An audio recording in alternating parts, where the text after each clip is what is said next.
Hello everybody, this is Demetra K and I'm sitting here with Donovan throwing rocks and hiding his hands Sadiq, and this is the second edition of Don't Believe the Hype, where we want to highlight different stories that are trending, some that are not trending, and ask you to think for yourself and not just believing the headlines or what's on top. We're asking you to dig deeper here. And so I want to get right into it. I don't know if any of you guys have heard about the story. Well, this story actually took place about 20 years ago or so in Las Vegas. It is the story of ShareseIverson. Rochelle Richards with the Las Vegas Review-Journal. Here's your news update for your Sunday morning. A 7-year-old girl's murder at a Prim casino still haunts 20 years later.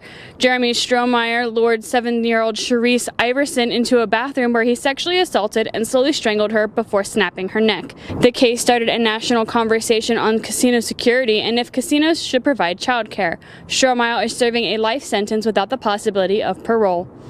A witness of the crime never intervened or reported what he saw. An action wasn't considered illegal at the time, so Strohmeyer's best friend David Cash was never charged. In 1999, the ShareseIverson bill went into effect, requiring Nevadans to notify police if they see violent acts being committed against a child. She was a little 7-year-old girl who was on vacation with her family in a Las Vegas hotel when she came up missing. They were looking all over for her, and when they finally found her, they found her lifeless body in a bathroom stall. What happened to her was a mystery for a minute. Then they looked at the surveillance cameras and they saw a young man, he appeared to be a young white man, leaving the bathroom, the women's bathroom. I believe it was the women, it might have been the men's restroom. So saw him leaving, they put two and two together, and what happened was he snatched her into the bathroom, raped and choked her to death. Brutally raped and choked her to death in this bathroom stall. And so when he was sentenced, instead of giving him the death penalty, they gave him 4 life sentences to run consecutively. So basically he wasn't getting out. And at the time, he was, I think he was 17, maybe 18, a senior is what he was. A senior in high school. And so now he's seeking parole under the argument that when he was sentenced, he was immature. This is Leroy Iverson, ShareseIverson's father. Voluntary statement to police. And that's when I went and got the lady. The lady, I asked, "You seen my daughter? We tried to survive her and she had a trauma on her lip. All her clothes were pulled off into the toilet except her little shirt." I'm going to skip that. That's really graphic. Okay. But I couldn't get no pulse with her hand or nothing. I couldn't hear her breathing or nothing. She was dead then. They had raped her, you can tell. Or he's trying to say I'm a minor. Well, he wasn't a minor. Right. He was, because he was a senior when he was 18. So technically Okay, he wasn't a minor, but he was saying I was immature then. What was I thinking? I didn't know. And plus he was saying too, there was some coercion going on from the DA. His lawyers misled him. So that's what his appeal is on. Him being immature. His lawyer didn't represent him right, and then some other factors. And so a judge will ultimately decide on that in the next 3 months whether he'll be paroled. Parole meaning he gets out.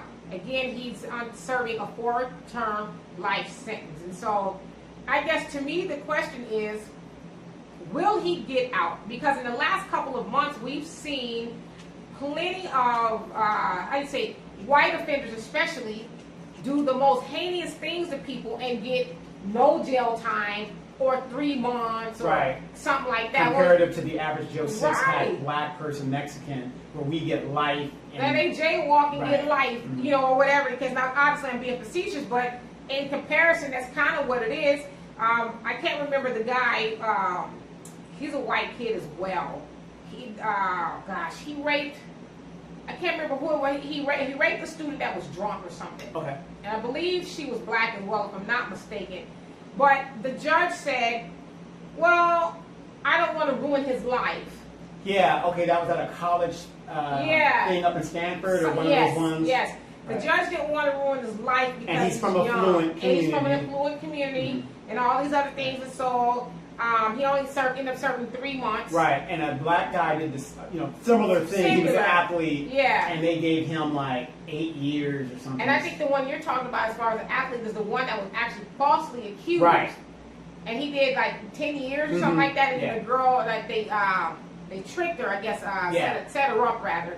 And she confessed that she was lying. Yeah. So.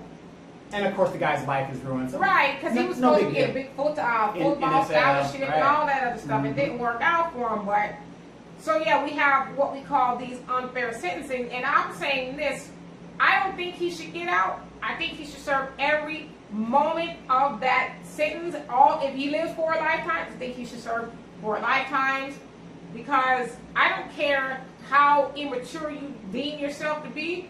I know a lot of immature people. Right. Yeah, but I don't know of anybody who is out there raping and choking to death children in a public venue on top of that. So it's like, that's very bold. And then the prosecutor actually was saying this guy should never get out. Right. And the investigators, because they're saying when he was telling the story, just the way he was telling it was so heinous and it was so heinous and like, what's the big deal? Yeah. These people are subhuman. Right. Kind of sounds like what President Trump was kind of saying when you dehumanize a group of people. Exactly. Right. And so that's what frightens me as to why he'll get out. Oh, he's already served 21 years. He served enough time. He was immature at the time, almost like the Michael Skagel, the Kennedy killers, right? He raped and murdered.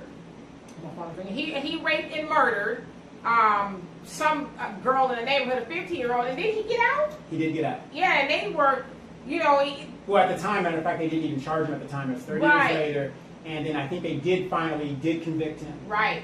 Way after the fact. But then so everybody rallied to get him out, but it was not really secret that he did it. Right. Yeah. It's a fluid person. It's really sad that we are in a society today where black lives basically don't matter. They figure if it was a white person, oh my God, we got to do everything we can, and and like I said, but you see all these brown and black people going to jail at alarming rates. Right. And then the one case that comes to mind is the one that happened a couple years back, where the very rich boy, he was drinking and driving, and he killed the passengers in the car. Yes. And he didn't serve any jail time because he was too rich to right. go to jail. And that's what the term really, defense. Affluenza started to float around. And then his mother, they put him on house arrest because he had broke whatever the rules were. Then the mother went on the run with him. Right. I mean, it's just. And yet it was like. Right. But you killed people, and but he didn't kill white people. It was. There were people brown, people of color. Right. People of color. So that's what I'm afraid. I'm afraid that because she was a little black girl, and this is a white man. He's now 39, I think he is now. He's 39. Served his debt to society, so they'll say. And he should be. But that's society. Okay. This is why I'm against the death penalty. Okay. I believe. As a democracy or whatever, when you give the government in a democracy the very power to kill the people who give the government the power, right? That's insane in itself. However, killing somebody, it's almost like the government needs to get out of the revenge business. That's all it is. Eye for an eye. Yeah, you're not going to bring that loved one back. Put that person in jail for the rest of their lives where they can't enjoy going boating and all this other stuff. Put them in jail. And let's make it a real jail, people. In Japan, their recidivism rate of returning prisoners is 1% or less. Well, because don't they have those really small cells? You have a hole where your shitter is. There's no thing in the window. I mean, you don't want to go back to Japanese jail. I would be cool. Be like, listen, I don't want to commit no crimes. Right. Turkey, same thing. If your family doesn't support you, you ain't eating. You ain't getting the things you need. It's as simple as that. So the crime rate is very low. Very, very low in Japan. And that's true, like you said, as far as the recidivism rate here in the United States, it's very high. Well, for one, because the way the system is set up. Because they make money off of us. But then when they get out, they're a felon. Right. It's hard to get a job. And so it's like, okay, I'm going to go back to crime. Right. And I'll go back when I get caught. Well, the funny thing is you say that now. I think that demographic is kind of changing because with all these warehouses and logistics and Amazon that has destroyed this country, you can go to a felon and say, okay, you ain't got no other choice but to work here at $7, $9 an hour. Yeah, because a lot of those places are starting to be felon friendly again. Yes. When the economy got bad, then they started saying, well, yeah, we can't bring you in here. Right, but now, like I say, you got all these warehouses, and we know people who don't have felons, and can't get jobs. Most people don't want to work there, Right. so hey, you open up the doors. Right. Which I'm not mad at the fact that they're able to work, but yeah, and to your point, I mean, in those other countries, they Decision rate is very low. Right. A good example, our neighbor Mexico. Who wants to go to a Mexican jail? yeah, I heard it's Exactly. it's a doozy over there. Right. Yeah, over here, my daughter was showing me a video of prisoners over here, and I kid you not, I know we can't see it here, but they had a TV almost as big as yours in this cell, in their cell. Because and they had all the apps on the TV. Yeah. And I'm like, they ain't listen to me. wait, they was recording it. So where you get your cell phones from? Recorded it and uploaded it to social media somehow because it was trending. Hey, girl, look, I know I got child support that I'm not making. It's about I need you to put that money on my books.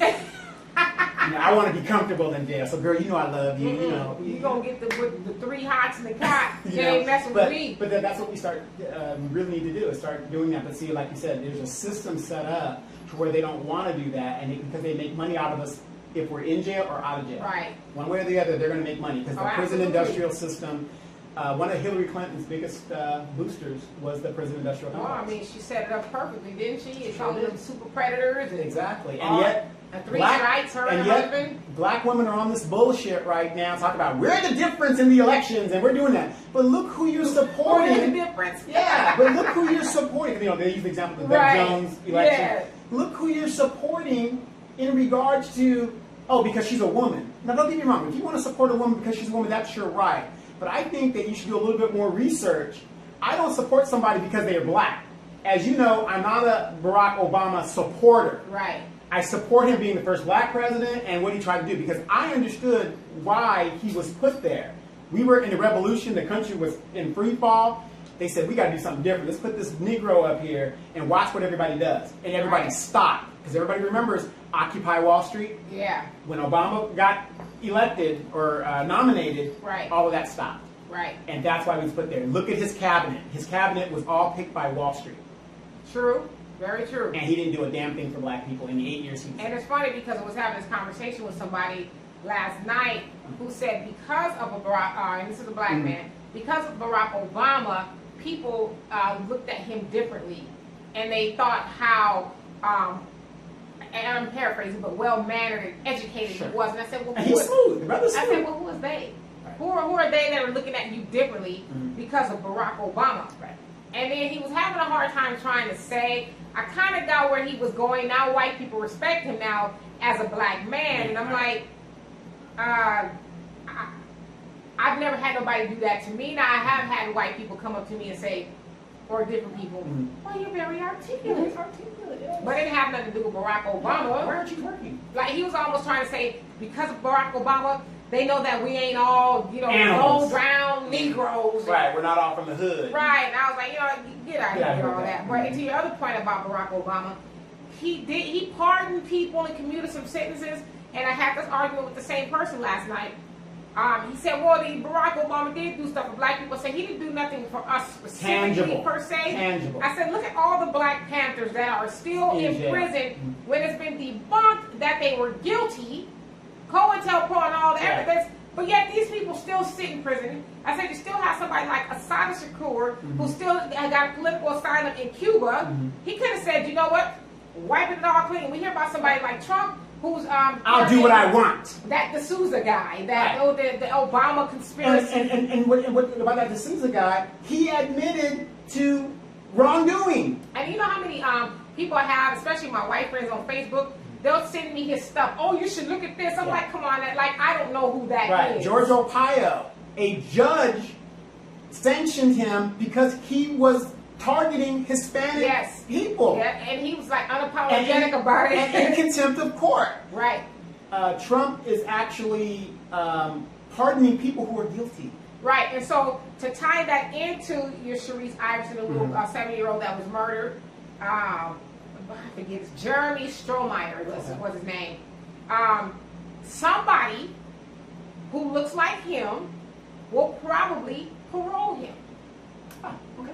Somebody will probably, that looks like him, will probably parole him. And the other tie-in I wanted to bring to this is because today, especially in California, is election. It's primary day. And so we are voting to see who's going to go to the ballot for November. Right. And then so I also put a post on my wall just before we came on here saying, Black people, take your beautiful selves to the polls and vote, because state and local elections matter. That judge who unfairly sentences people of color is going to sit on that bench because you don't vote, or he's going to get off of the bench potentially because you do vote. Because his decisions don't primarily affect his or people. her. Right, his or her. His or her. Don't primarily affect their people.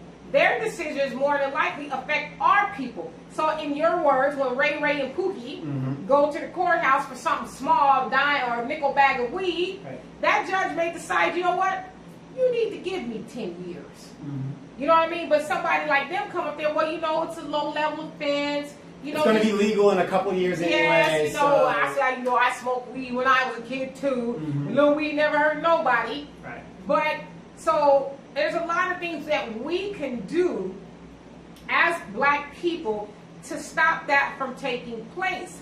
Yeah, a lot of people say, well, why should I vote? I get it on the, so do I. The federal That's level. what they want you to have that attitude. They want you to have that attitude. But when you go to court, or the sheriff that, you know, potentially is going to be in office, the policies that they back and that they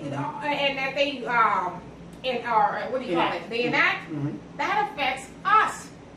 The DA, they have a decision whether they want to charge you or not charge you, overcharge you, and let it go. And I personally know somebody right now who's going through the court system over something very minute that had Look, I wasn't going to talk about that. I wasn't going to talk about that. That pimping charge, I was not pimping her. Right. I wasn't going to talk about it either since you brought it up, because that will be our second topic, okay? But I know somebody who was going through the court system over something that was trumped up, and it proved that it was trumped up behind somebody, an older white man, using his white privilege to lie on Black young men.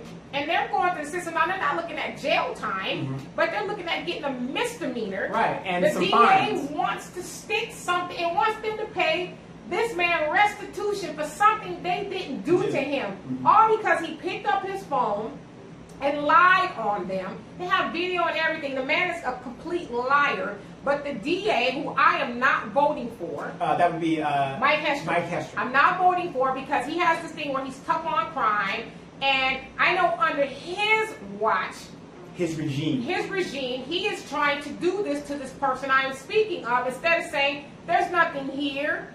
And so once I was going to court with this individual, it dawned on me, I'm like, how many other people of color came in here and they did what they're trying to do to you? They didn't have anybody who knew the law to help, support, and back them up. They didn't have the other guy's dad, who's a lawyer, to give them the ins and outs, and they just say, well, you know what, it's easier that you take the misdemeanor. It's not going to harm you, but every time you go get a job or try to get a job, it comes up. Right. And so that's why it's important for us to vote, because it's those people like that who will have no problem giving your cousin Ray and Pookie and them charges they don't deserve, to mess up their life, and to ultimately, back to Donovan's point, will send them to prison eventually, because if you don't, you're not going to starve. Right. You're not going to say, and then most of the time, when you have a record, you can't go get a lot of public assistance. Nope. And so you're especially as a man. Yeah, especially as a man. And so then you're out there doing things you're not supposed to do, and you get caught up, oh, well, I see here you had a misdemeanor back in the day. Okay, well, you know what, because you kind of got a history, we're going to bump it up to a felony, and now you need to give us some time. So, and then it fuels the prison. It's just, I mean, it's a lifelong system and a situation. And it makes money for those very same DAs and judges and all those other people that we are too lazy to go vote out of office. They're all getting their pockets greased by sentencing and over-sentencing people of color, because we know that the prison system is for profit. Now, also think about this, and like I said, I know you guys get a lot of your information off watching TV and YouTube. Jerry Springer. Yeah, and there's nothing wrong with that. Like I said, you're watching our video right now. and I got a lot of information off of seeing different things and formulating Right. an idea. You got to remember, the California prison system, the federal prison system, is overwhelmed because, like you said, it's a system bringing people in there. Multi-purpose rooms with cots all over. So now they've gone to the private prison industry. Now, with the private prison industry, our tax dollars are funding that. And there's been several cases of judges who are getting kickbacks from the private prison industry to send. It was in Pennsylvania where that judge was sending kids. 10-year-old. White kids. And it was an outrage when they found out it was white kids. 10-year-olds. But I think most of them were people of color. Yeah, of course. Yeah. In the end, but they few that said this were. dude made, it was what, $2 million? They finally, totally? they finally removed him off the bench, and his thing. And he's doing 26 years. Right, they removed him to the bench, and he couldn't even say he was sorry. He couldn't even. He was just like. Yeah, I mean, he made $2 million or so. And think about it. Who's going to make him give that money back? There was no acclamation to make him give that money back. Right. So his family is now financially secure. But then again, too, you have somebody like Trump. If he feels like he needs to pardon somebody like that, he can do it. And so that's why I wanted to talk about the ShareseIverson cases, because here this white boy who took this baby's life in the most heinous way possible even has the audacity to ask to be let go because I was immature. And I'm white and a But Republican. you took this baby's life. You didn't go rob a bank. You didn't go do something, where you can say, yeah, 21 years, I think you paid your debt. You don't understand. It was a black girl. Right, but that's what I'm saying. So it's probably going to be somebody like that looks like him that's going to sympathize, because that's what people do. I sympathize with him. You're right. I think you've done your debt to society. The Negroes are killing themselves every day anyway. Right. So, yeah, Right. okay, you did. But that all comes from us. Too lazy. And I'm not putting the onus all on black people. But no, you know what? You need to, though. Because right. For too long, we've been trying to be nice and not hurt people's feelings. We are hurting ourselves when we don't participate. Period. Right. We because just are. It affects us predominantly. Nobody's coming to save us. Nobody. And so I saw a friend of mine on Facebook today says that it looks like voter turnout is low. And I thought, well, how unfortunate. It's always that way. True, but it's like, especially in this time, we've got a dude in the White House. Yeah. And we've had a lot of evil people in the White House, but I don't think we've had anybody as blatantly evil as Donald Trump and all of his minions that co-sign everything he does, regardless if they, at first, they're against it. Now, but yeah, voter turnout is right. low. Now, let's make a thing here. Don't think because you're a Democrat that they're not part of the problem either. Look at Dianne Feinstein's record.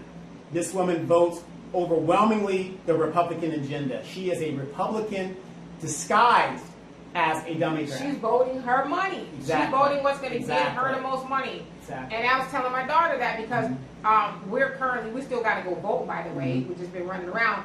But we're currently, as we're driving around, researching and reading all these candidate statements and stuff. And they love to tell you what you want to hear. Right.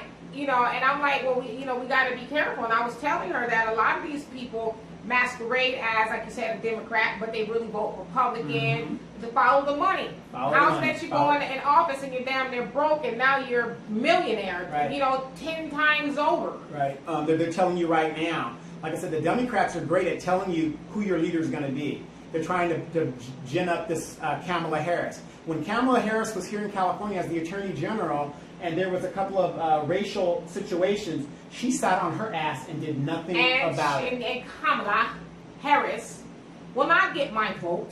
Right. Okay. She not get my vote. She won't get my vote because she's a black woman who always touts the issues of DACA and everybody else. But black. She never, she'll loosely talk about black people, but not just, hey.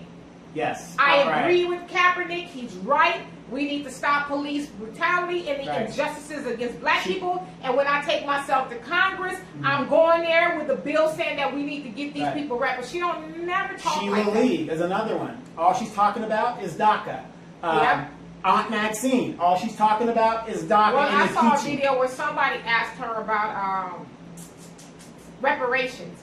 And then she says, oh yes, I'm going to go down there and do it. It's like, wait, you've been there for 30 years. What's taking you so long? Yeah, when are you going to do Right. it? When are you going to do it? I mean, I don't want to hear that now. It seems like I'm going to do it election time. I'll do it now. Right, and people get mad when you talk about Auntie Maxine. Oh yeah, I know. I understand that. And it's not But I want you to get mad and understand what I just said. Right. She's been there over 30 years. What's taking you so long to champion reparations? I'm there because with you you. go after Trump, at the Right. drop of a hat, you got all these little sound bites. People say, I'm reclaiming my time and all this That's other all stuff. good and great, but the proof is in the What pudding. are you actually doing for your people? Nothing. And that was a conversation, sort of heated conversation I had with the guy last night, and saying, Barack Obama, he did things for black people. What? And he changed the image of black people. Wow. He made everybody look at black people in a different way. Wait a minute. LeBron James did that with his girly pants and Sure shirts. did. So he changed the image of black people too. So what I'm saying is that's insignificant in the Well, like I success of our told him, I lives. said everybody else goes to office and they root for their people. Mm-hmm. I said, Obama, when he was there, his administration wrote a check to the Jews, the Indians, Asians. everybody, but black people. And I'm Right. thinking, okay, you're known as the first black president. Yeah, your mom is white, but hell, you black to us. Right. You don't think we need no money? Right, and the sad thing is he's coming out of Chirac. That should have been the first thing on his agenda about pumping money into he got fixing. a lot of heat for that too, because he, for the most part, it's not me making this up, but for the most part, he neglected I Chicago. know. He sent his boy, and Rob Emanuel. I know he didn't send him, Right, but Rob but Emanuel, he was behind them to Chicago and cut all those inner city schools, close them down, take all this money. The taxes are high. I mean, it's just like it made it worse. But this was your dude. Right. You sent him back to Chicago to make it harder for the people who sent you guys to the White House. But again, at the end of the day, though, I blame you because you're so disenfranchised. I don't want to participate. I don't want to. You're making it worse for yourself. Right. You have to. You're right. The local elections. The national elections for president. That don't matter. Right. You don't have to worry about that. Whatever. That's not important. So I'm with you on that. It Right. don't matter because again, popular vote. Hillary won by 4 million votes. So if we were in a real democracy, She would have she won. would be president. Right. But we're not in a real democracy. What matters is the local election. And you should be voting and participating in your community. If you don't like the way your streets are, you should be going to city council meetings, and participating. Well, what's the city council meeting? It's a meeting where the people who make decisions for your the people So that you if they represent, put liquor stores in my neighborhood, is it the city council? it's the city council that makes those decisions through the planning commission and all these different things that are basically your neighbors. So basically, I shouldn't just be complaining when I see them building the dollar stores and the pawn shops Right, and liquor the 99 stores cent in my stores. neighborhood.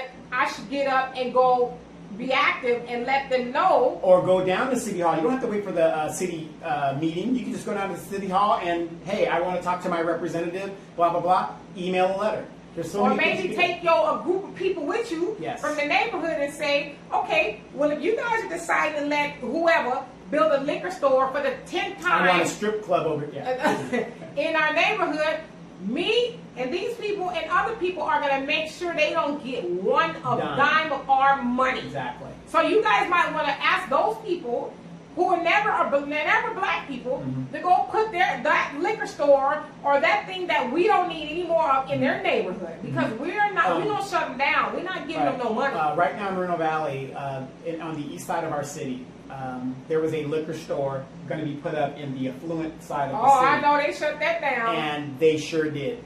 They sure did. They Go went to put city that council. over there. In Edgemont. You bring Yes. it in Edgemont. And like I said, we don't have much in Edgemont. And people dog about it, but we have 99 cent store a couple blocks over. But it can be done. And I used to be just like a lot of people out there, like it don't matter, whatever. But you know what? Without even being on city council, I advocated and got street repairs done in my neighborhood. I got a crosswalk thing. My next project is to get a bathroom in our park over here, because I'm tired of seeing little Mexican kids defecating in the park because they have nowhere to go. Well, that's pretty disgusting. It is disgusting, but I have to say it straight because that's exactly what's happening. And you should be disgusted, and you should be helping me get a bathroom for a park that was named for the very first African-American female soldier in the city of Moreno Valley. Absolutely. And that's the thing. Another thing I think we don't realize as black people. We have power. I don't care what kind of job you got. You paying taxes. Yes. You are paying for the salary of the people who are making decisions that adversely affect you. So why not get your money's worth? Exactly. Why not say, well, hell, I'm paying for something, this, that, and the other. Let me make sure that I'm paying for what I want. Like, I wouldn't go into a restaurant and ask them to bring me a steak and they bring me a hot dog. Or a Spam burger. Yeah, and I would eat it and say, well, I know that's not what I wanted, what my money is paying for, or what I wanted. But if that's what my money is paying for, I guess I'll eat it. And unfortunately, like I said, you guys can go back and look at our early videos and you're going to see me just irate, getting, asking and putting people on the spot. I mean, politically, I'm a pariah in the city that I live in, but people that want to know the truth and that want to know what happens, they know, come and ask me. Right. Because I know where all the dead bodies are. So you can make a difference in your community, but you've got to get active and understand who you're voting for. What I do on a lot of my shows, especially my political shows that I'm going to do on this show, because we're getting ready to get into it, I go and get public documents and I put it up on these candidates.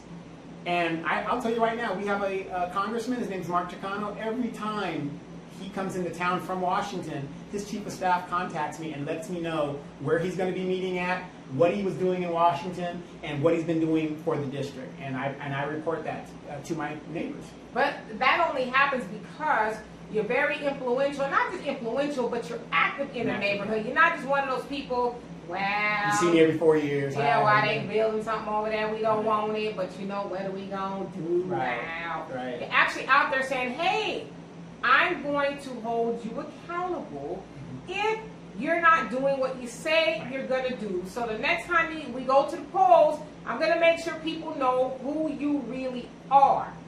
And that's what everybody should be doing. Right. In fact, I was talking to my daughter yesterday. I keep pointing over there because she's behind the curtain. I was talking to my daughter, and she says, well, you keep talking about forming a political party for black people. Yes. Why don't you just do it? And so I went home and I did some research. There's a lot of red tape. But I said at the very least, without having to do it legally right now, we can at least start forming something and saying, and growing. Right, okay, whatever party is out there, as black people collectively, we are going to vote for this because this better serves black people. Wait. Don't we already have that? The NAACP does that for us.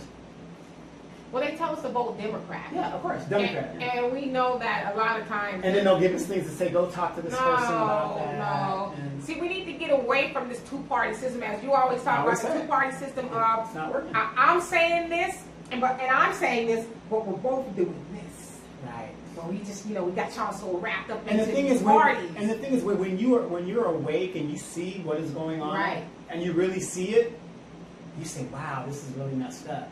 Because in a democracy, there should just be two parties. Right. We should Well, have I don't belong to any party. I'm proud to say that. Neither do My I. daughter keeps saying, how many times are you going to tell us that? Yes, neither do that I. you don't belong to a party, nonpartisan. But both parties have to cater to you. Exactly. And why don't people understand that? Go nonpartisan, right? And actually hold them accountable. Like, they've been texting my phone off the hook and calling me yesterday, especially. So my blanket response to them is, okay, like Gavin Newsom, who's running for governor out here, their people text me. I said, great. What is Gavin Newsom doing to help black people shorten the wealth gap? To actually close the wealth gap. Well, no, they text me back and said, gave me his blanket answer. Oh, Gavin Newsom is this and he's that and he's doing this and he's creating jobs. I said, again, you gave me the blanket